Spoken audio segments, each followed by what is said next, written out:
Hello friends. कहते हैं एक इंसान जो अपनी 90% ज़रूरतें हैं वह दूसरे इंसान से पूरी करता है। हमारी ज़्यादातर जो समस्याएं होती हैं वो प्रोफेशन से जुड़ी नहीं होती बल्कि लोगों से जुड़ी होती हैं। कहने का मतलब है प्रोडक्ट नॉलेज से भी ज़्यादा ज़रूरी है पीपल नॉलेज। लोगों के साथ हम किस तरीके से अच्छे वे में व्यवहार करें सो दैट लोग हमें पसंद करें रियल सेंस में। जब हमारी पीपल्स की लोगों के साथ व्यवहार करने की कला अच्छी होगी तो ये चीज़ दोस्तों हमें सफल होने में बहुत अच्छे तरीके से मदद करती है। हेलो फ्रेंड्स, आज का जो मेरा वीडियो है मैंने उसको लिया है जीत आपकी बुक से, जिसको लिखा है शिव खेड़ा जी ने। इस बुक से रिलेटेड मेरा ये फिफ्थ वीडियो है। तो आज की वीडियो में हम जानेंगे कि आपसी मेल जोल का महत्व, कैसे हम पीपल स्किल को, लोगों के साथ व्यवहार करने की कला को अपने अंदर पैदा करें, कैसे हम खुशनुमा शख्सियत का निर्माण करें, एक अच्छी पर्सनैलिटी को कैसे डेवलप करें, कौन सी बातें हैं जिनको फॉलो करके हम अपने अंदर एक अच्छी पीपल स्किल को पैदा कर सकते हैं। तो आइए जानते हैं आज के वीडियो में। अच्छी पर्सनैलिटी पैदा करने का जो पहला कदम है वह है जिम्मेदारी स्वीकार करें। जॉनी बोला अपनी मम्मी से कि मम्मी, जिम्मी ने खिड़की का शीशा तोड़ दिया है। तो माँ ने पूछा उसने कैसे किया ये। जॉनी बोला माँ, मैंने उसके ऊपर पत्थर फेंका और वह नीचे झुक गया। कहने का मतलब दूसरों को ब्लेम करना, अपनी गलती एक्सेप्ट ना करना। जो लोग खुद जिम्मेदारी नहीं उठाते वह लोग माँ बाप, गुरु, वंश, ऊपर वाले, भाग्य या ग्रह नक्षत्रों को दोष देते हैं। पुरानी भारतीय मान्यता हमें ये सिखाती है कि हमारी पहली जिम्मेदारी समाज के प्रति है, दूसरी परिवार के प्रति और तीसरी खुद के प्रति। उस समाज का पतन होने लगता है जिसमें इसका क्रम उल्टा होता है। दूसरा कदम आता है कि हम दूसरों का ख्याल करें, दूसरे लोगों की परवाह करें, उनका भी परिवार है, इस बात को अंडरस्टैंड करें। एक दिन एक 10 साल का बच्चा एक आइसक्रीम की दुकान पर गया और टेबल पर बैठकर एक महिला वेटर से पूछा, एक कोन आइसक्रीम कितने की है। उसने कहा 75 सेंट की। बच्चा हाथ में पकड़े सिक्कों को गिनने लगा। फिर उसने पूछा कि छोटे कप वाली आइसक्रीम कितने की है। वेटर ने बेसब्री से कहा 65 सेंट्स की। लड़का बोला मुझे छोटा कप दे दो। लड़का अपना आइसक्रीम खाया, पैसे दिए और चला गया। जब वेटर खाली प्लेट उठाने के लिए आई तो उसने जो कुछ देखा वह बात उसके मन को छू गई। वहाँ 10 सेंट्स टिप के रखे हुए थे। उस छोटे बच्चे ने उस वेटर का ख्याल किया, उसने संवेदनशीलता दिखाई थी, उसने खुद से पहले दूसरे के बारे में सोचा। अगला कदम आता है कि हम शब्दों को सावधानी से चुनें। जो मन में आए वही बोलने से आदमी को बाद में वह सुनना पड़ता है जो उसे पसंद नहीं होता। कहने का मतलब है व्यवहार में चतुर बने, अपने शब्दों से दूसरों की भावनाओं को ठेस ना पहुंचाएं। याद रखें, अंदर से हर इंसान जो है सेंसिटिव होता है। बुरे शब्द कभी भी किसी का दिल नहीं जीत सकते। एक बेवकूफ़ बिना सोचे समझे बोलता है, एक बुद्धिमान सोच समझ कर कहता है।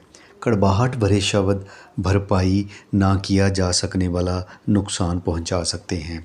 कई बार देखा गया है कि माँ बाप द्वारा बच्चों से की जाने वाली बातचीत का ढंग उसके भविष्य को शक्ल देता है। फिर आता है आलोचना और शिकायत ना करें।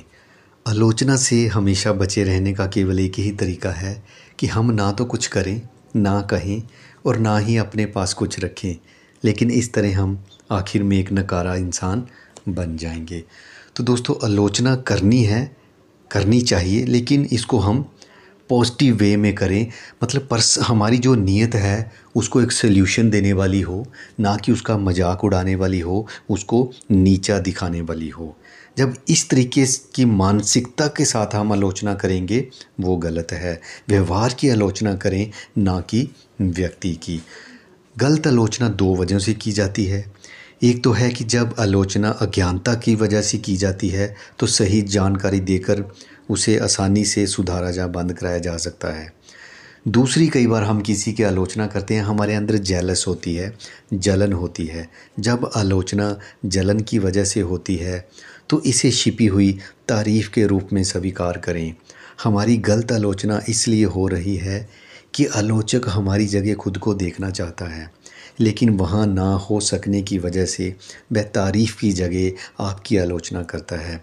जिस पेड़ पर सबसे ज़्यादा फल लगते हैं उसी पर सबसे ज़्यादा पत्थर मारे जाते हैं।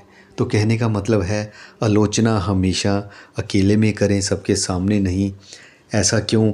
क्योंकि ऐसा करने से मित्रता की भावना बनी रहती है, जबकि दूसरे के सामने आलोचना करना अपमानजनक लग सकता है। फिर आता है, हम मुस्कुराएं, दयालु बने, दूसरों के व्यवहार का सही अर्थ निकालें। और 8वां कदम जो हमें कहता है कि हमने अच्छा लिसनर बनना है।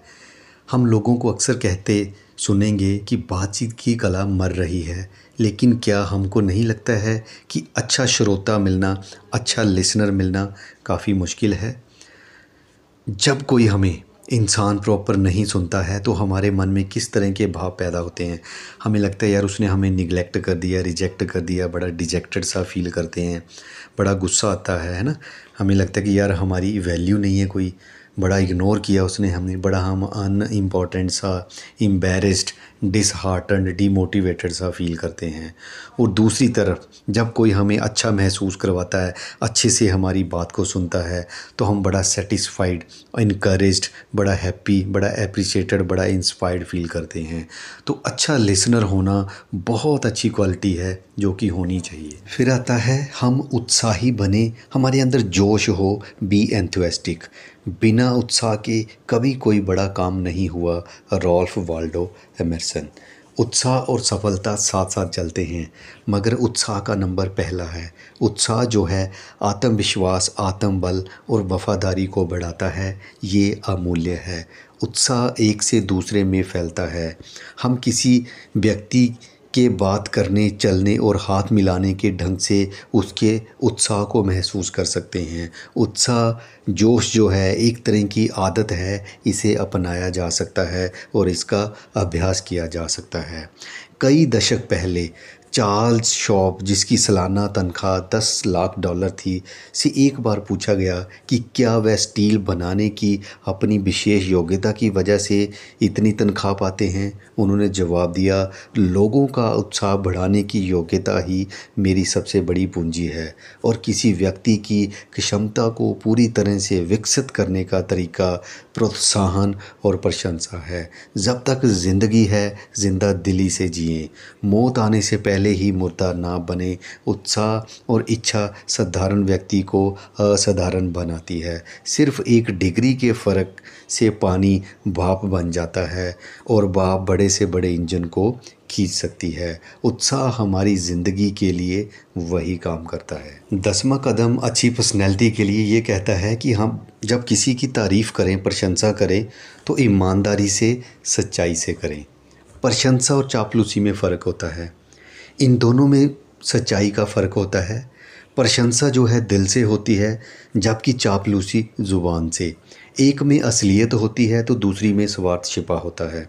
कुछ लोगों को ईमानदारी से तारीफ़ करने की तुलना में चापलूसी करना आसान लगता है। हम ना तो चापलूसी करें और ना ही चापलूसों की बातों में आए। फिर 11वां कदम आता है कि जब हम कोई गलती करें तो उसे कबूल करें। जब मैं गलती करूं तो मुझ में इतनी शक्ति हो कि खुद को बदल सकूं, और जब मैं सही काम करूं तो मुझ में इतनी शक्ति हो कि मुझ में अहंकार ना आए। ये जीने की अच्छी फ़िलॉसफ़ी है। 12वां कदम है दोस्तों, हम तर्क करें, डिस्कस करें, पर बहस ना करें, क्योंकि बहस का कोई अंत ही नहीं होता है। बहस में ये साबित करने की कोशिश की जाती है कि कौन सही है, जबकि तर्क में ये साबित किया जाता है कि क्या सही है। बहस से लोगों के मिजाज का पता चलता है, जबकि तर्क से उनकी समझदारी का।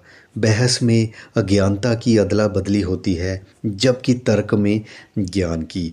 बहस अहंकार और बंद दिमागी से उपजती है, जबकि तर्क खुले दिमाग या सीखने की भावना से उत्पन्न होती है। तो कहने का मतलब है, डिस्कस करें, तर्क करें, बहस में ना पड़ें। पीठ पीछे बातें ना करें। याद रखें, जो लोग हमारे सामने दूसरों की बातें करते हैं, वह हमारी पीठ पीछे हमारे बारे में भी बातें करते हैं।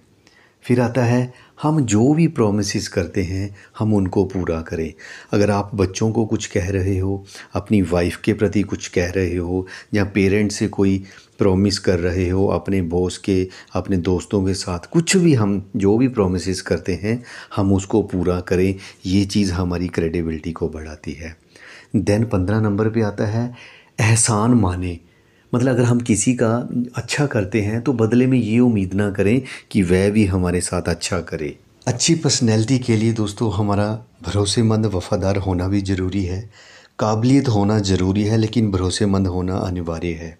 अगर हमारे साथ कोई ऐसा व्यक्ति है जिसमें बहुत सारी खूबियां हैं लेकिन वह भरोसेमंद नहीं है, तो क्या हम ऐसे व्यक्ति को अपनी टीम में रखना पसंद करेंगे? नहीं, बिल्कुल भी नहीं। मन में मैल ना रखें। अपने काम को जो है हम ईमानदारी के साथ करें, विनम्र बने, दूसरों को हंसाने की आदत डालें, खुश मिजाज बने। कुछ लोग खुश मिजाजी किस्म के होते हैं, आप भी हंसने हंसाने की आदत डालिए। इससे आप में अपनी कमियों पर भी हंसने की ताकत आ जाएगी। हंसने हंसाने की आदत इंसान को हर दिल अजीज़ और आकर्षक बना देती है। दूसरों का मजाक कभी ना उड़ाएं, ना ही उन्हें नीचा दिखाएं।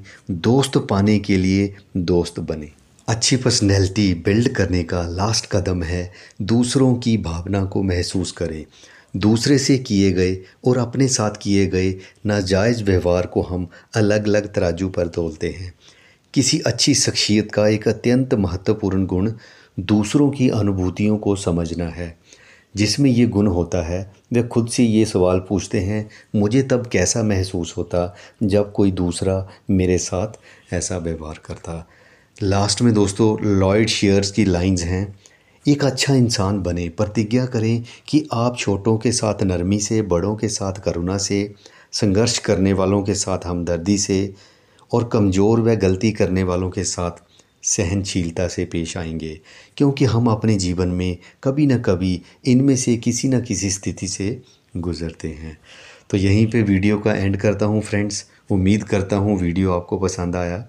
अगर इस तरह का एजुकेशनल कंटेंट आप पसंद करते हो उसके लिए आप मेरे चैनल को सब्सक्राइब कर सकते हो, वीडियो को लाइक कर सकते हो, दूसरों के साथ शेयर कर सकते हो।